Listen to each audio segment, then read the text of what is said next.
With Hastings' help at the Courtsmythe estate, something I would have liked to have considered, we now know the reasoning behind Mademoiselle Farquhar's brutal actions towards her own cousin.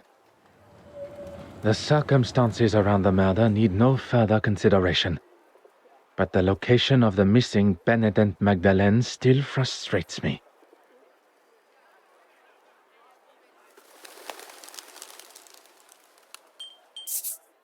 A moment of peace before one's little grey cells must ponder how Mademoiselle Courtsmythe made it from the museum with the painting in tow. Ah yes, Hastings had something for me. An invitation to Mademoiselle Courtsmythe's exhibit. Even after the truths of her crimes and personal betrayal, Mademoiselle Warbeck still feels it within her for a final send-off. Perhaps Mademoiselle did not leave with the painting at all.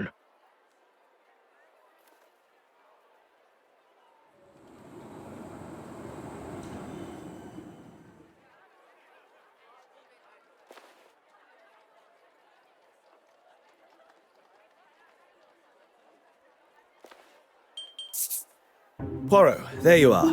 What are you... On this occasion, there is no time for pleasantries.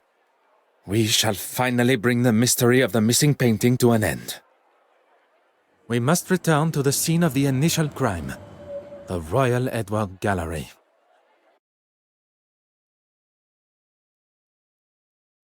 Is everyone present? Please ask them to convene in the exhibition room. Is there something you're not telling me? All will be revealed. Messieurs et mesdames, thank you for joining us here today. What's this all about? Yes, my time is rather valuable. I thought everyone was here to see the exhibition. I'm all for looking at some real art, as long as it's not all hers. I understand the frustration and hostility that most of you must feel towards her. For some, even... Hatred, loathing, disgust. Betty, please. Even after everything, you stand here and defend her? I'm not defending her. If anyone should hate her, it's me. Perhaps you should move on. In this room is where it all began. Or at least, that is how it appeared. We are all aware Mademoiselle Courtsmythe was behind the painting's disappearance. But it was not a moment of greed that drove her, but rather a well-orchestrated plan that involved most of you tangled in her web of lies and deceit. All right, we all know why we're here. Maybe you can speed it along a little. At the detective inspector's request, I shall forego the series of events that led up to the theft of the Benedette Magdalene painting. Perhaps a fitting place to begin would be with the death of Mademoiselle Courtsmythe. If that's going to get things moving. You are all aware of the fire and murder that took place at Mademoiselle Courtsmythe's loft apartment. The fire that she started after having one too many. That is where the difference between desire for the truth and the actual truth go their separate ways. Inside Mademoiselle's apartment was the Benedette Magdalene painting, or at least a forgery, one of 4 produced by her own brush. The fire was set purposely, in an attempt to destroy evidence and hide the true nature of her death. Poison.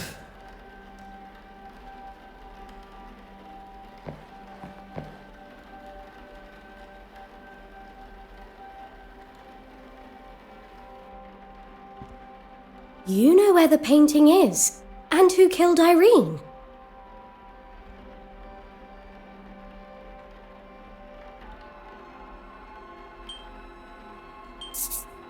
Mademoiselle Warbeck, do you remember the words you used when discussing your career? No, I mean, yes. You're taking it out of context. On the contrary, Mademoiselle Courtsmythe threatened your career by involving you in the theft. The exact context you described. I wouldn't kill her, though. I couldn't. You claimed the key to the restoration room, did you not? You continued to deny your involvement with the deceased. A relationship that was nothing more than misplaced love. You think I don't know that now? I knew it had been her that took the key from my pocket. But when I confronted her... Behind bars, that's where she belongs. Give it a rest, old man! She can't speak to me like that. Before you continue riding your high horse, Your Grace, perhaps one should consider one's own actions. My actions? How dare you? You're making a mockery of me, the Church, and God Himself. It is you that makes a mockery, and I am sure God will forgive me for saying so.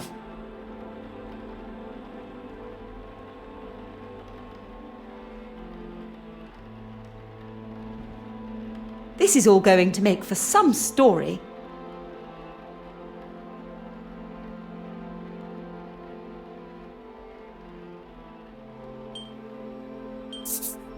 Deals were hatched, forgeries were created, and promises were broken. Mademoiselle Court Smythe used a mask of deception and authenticity to betray you all. She allowed for you all to see and know only what was necessary to complete your part. Except for one. As much as I'm enjoying this show, any chance we can get to who killed her? You shall have to wait only a moment longer. As there was only one accomplice left, and perhaps the most important. Not only her aid in the museum, but in the construction of the forgeries. Mademoiselle Farquhar's deception began before I had even left the shores of Belgium. You were part of it, the whole time. Taking us all for fools.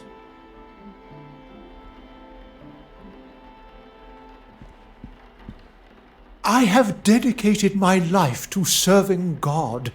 I have no need to be involved in any of this.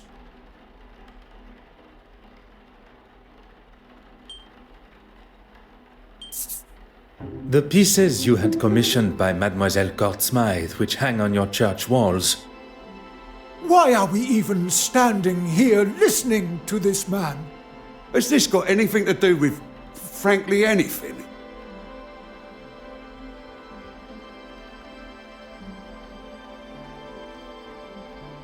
Mademoiselle Court Smythe's forgeries would be hung on the church walls, while the originals were sold on the black market to lace your own pockets. You have no proof of these accusations. Poirot, the penitent Magdalene. How could one forget? We have already discussed one of the multiple forgeries, and found amongst your hidden collection the second. Mademoiselle Court Smythe sold you a forgery that you believed to be real, and upon learning of its fabrication, you lashed out, destroying it. One should not allow oneself the arrogance to consider themselves the smartest in the room, especially when they have already fallen foul to another's lies and deception. I am sure theft and embezzlement are questionable enough in God's eyes.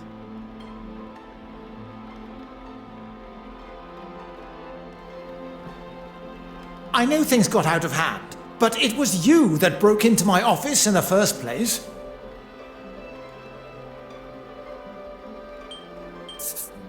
There still remained one missing forgery. The image of the honorable and distinguished gentleman that you present yourself as has gone on long enough. It may seem like an alien concept to you, but we English, we take great pride in how we present ourselves.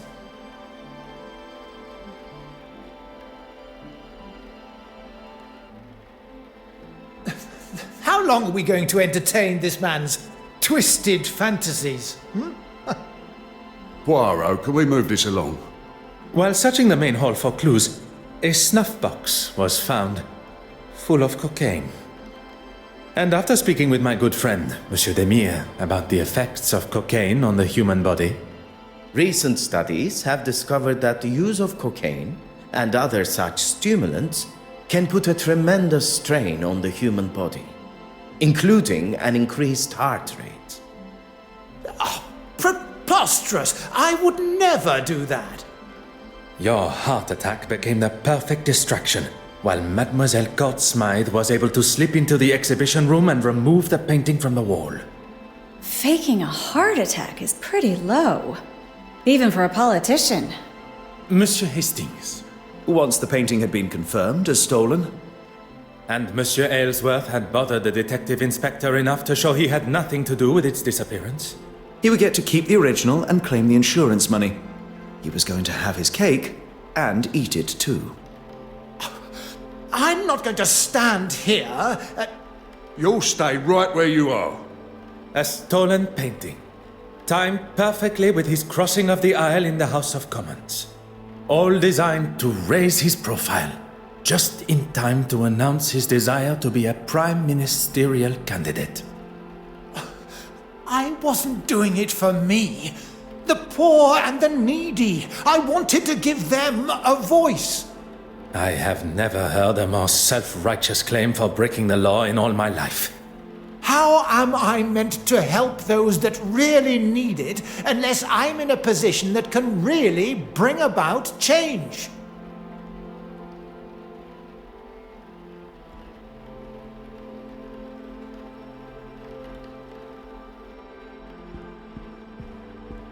Haven't you caused enough damage?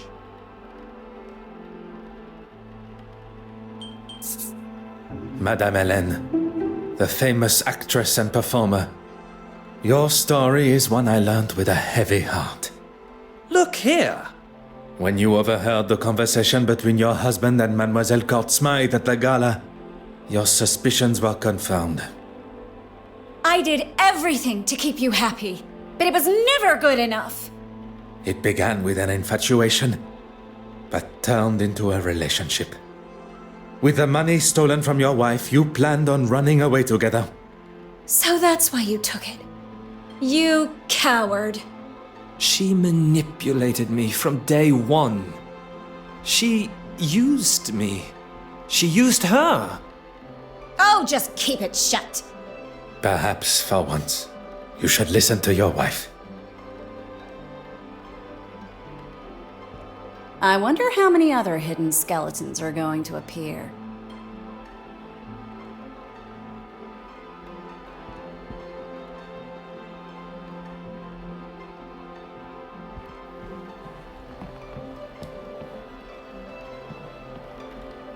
It all ends here, where it began. Poirot, the penitent Magdalene.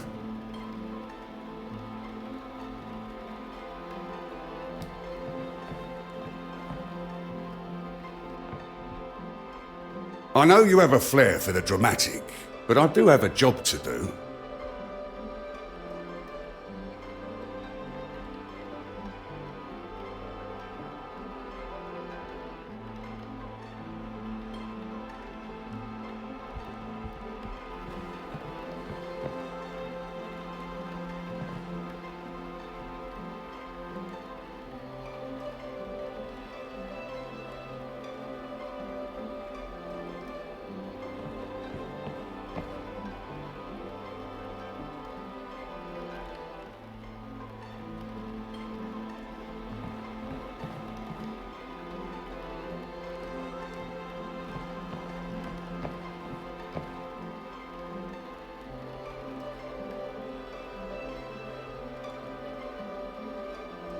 Mademoiselle Court Smythe manipulated everyone.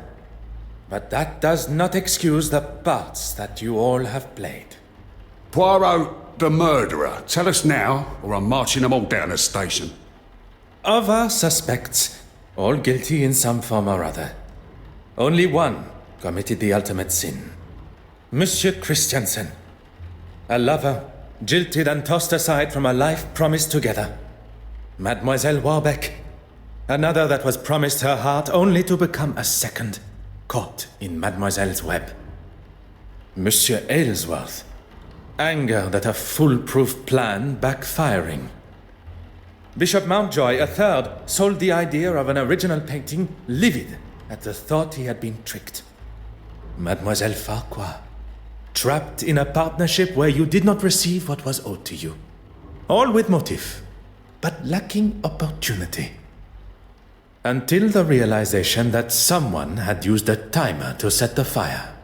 Isn't that right, Mademoiselle Farquhar? Our true relation to the deceased. Cousins. Standing to inherit her entire family estate.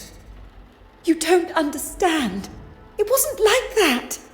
You decided to poison her with potassium cyanide, a chemical often found in photography development, via the cork of a bottle of champagne. Wearing an almost identical hat to the deceased, you were able to disguise yourself as her and be seen by the neighbor. Leaving her body lifeless in her own apartment, you tried to cover your involvement in both the forgeries and the murder by destroying any evidence. Incredibly clever.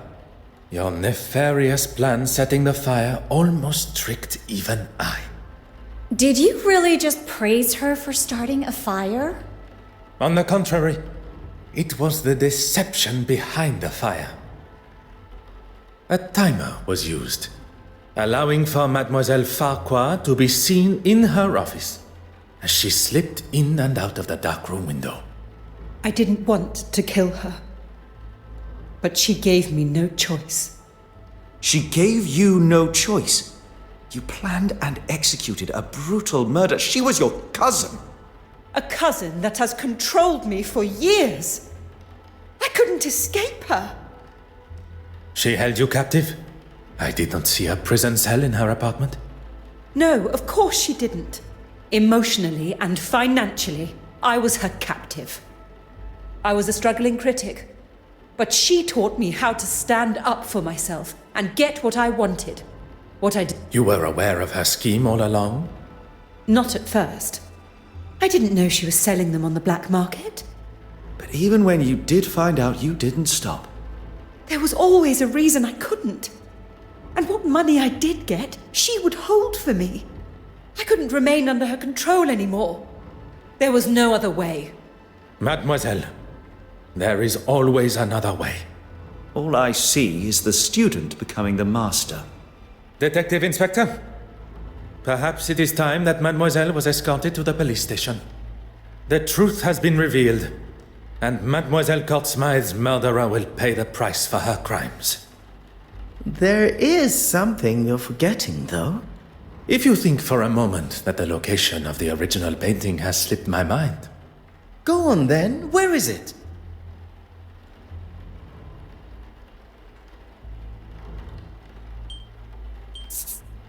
In this very museum.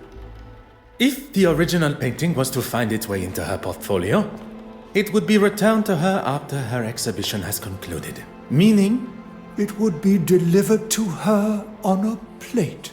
exactement. She prepared one of her picture frames and made sure it would be in the restoration room. What on earth is he doing? You've got to be kidding me. It would take too long to remove the nails from the frame and hide it, surely. The nails were sawn down, creating the illusion of being used correctly, when in fact the backboard was easily accessible. Hidden perfectly behind what Mademoiselle Courtsmythe deemed to be her masterpiece. I never doubted him for a second. Messieurs et Mesdames, the penitent Magdalene.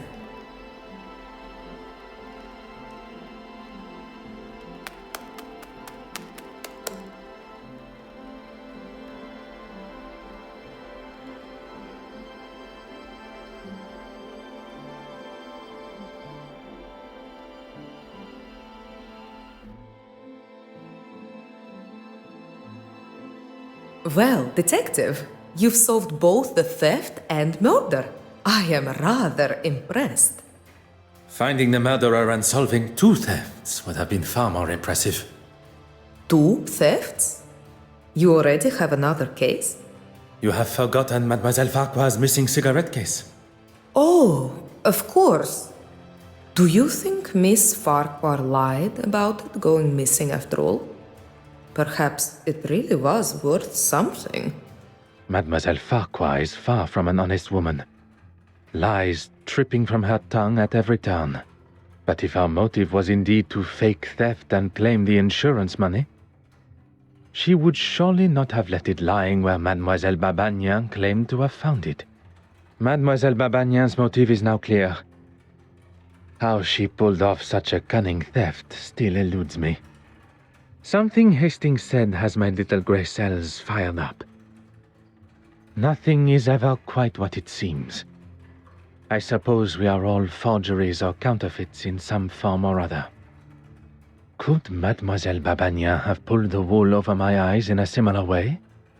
I must return to the evidence from the ship with this new perspective.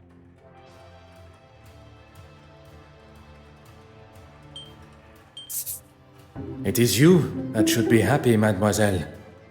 With no effort at all, you were able to save the day with barely a second thought. You turned a stolen heirloom with a thief and a victim into nothing more than a misplaced item. A case of being in the right place at the right time. I do not believe in coincidence. You were where you were meant to be. Had you not bolded when you did, you would likely have not been invited to the gala at all, or been able to be within touching distance of so many beautiful and historical pieces, including the silver mantle. One thing I have learned during my time here in London is that people portray a version of themselves, one to be seen or be met, and another that remains hidden from the world. What are you trying to say, detective? That there are some that wear a mask of authenticity. That perhaps, under different circumstances, I would have had the pleasure of meeting a different Mademoiselle Babagnan. Will you be leaving London now? There are a few small matters to settle before I leave. Mademoiselle Farquhar is now in the hands of the Scotland Yard, where she will stand trial for her crimes. You really do believe in the law, don't you? If you do not believe in the law, madness and lunacy will ensue. And everyone should be punished for their crimes? I believe that we should be held accountable for our actions. No one man is above the law. Or woman. And you, mademoiselle? Are you to leave London? There's nothing more for me here. I hear Paris is quite beautiful. Perchance our paths should cross again. Perhaps, under those different circumstances. I look forward to it, detective. Well, that's that then. Oui, monsieur. The cases are closed and Mademoiselle Farquhar will shortly be behind bars. What of the others? Judging by the detective inspector's glare at Monsieur Aylesworth, he will not be escaping the law. And Bishop Mountjoy. Once news spreads of his connection with the black market, I would question his attendance come the Sunday service. I was hoping at least someone would get a happy ending. Monsieur Hastings, you have been by my side throughout this investigation. Without you, the guilty parties, would not be facing the consequences of their actions. I helped where I could, but it was mostly you. I know that. What you may not know, and I would kindly request you keep to yourself, is that I consider myself somewhat of a... Loner? I would not go as far as that. But it appears you understand my sentiment. Good thing I was around to save you from a gunman. I fear I shall not live that down. I'll maybe hold on to it a little longer. Not many can say they've saved the great Detective Poirot. The great Detective Poirot. As much as I admire your formality, I think we should look for something more familiar, accustomed to our new relationship. Our new relationship? I have seen the benefit of friendship. Connecting with someone that can be trusted and loyal. Someone that shares an authenticity not only in themselves, but in their beliefs. And that's me. Detective Poirot and his trusted friend, Arthur Hastings. It does have a certain charm to it, n'est-ce pas?